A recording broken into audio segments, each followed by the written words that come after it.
नमः कदम्बवनचारिणीं मुनिकदम्बकादम्बिनीं नितम्बजितभूधरां सुरनितम्बिनी सेवितां नवाम्बुरुहलोचनाम् अभिनवाम्बुदश्यामलां त्रिलोचनां कुटुम्बिनीं त्रिपुरसुन्दरीमाश्रये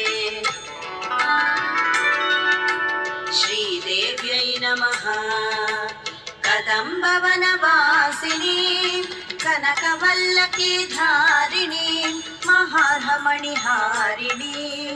मुखसमुल्लसद्वारुणीं दयाविभवकारिणीं विशदलोचनीं चारिणीं त्रिलोचनां कुटुम्बिनीं त्रिपुरसुन्दरीमाश्रये।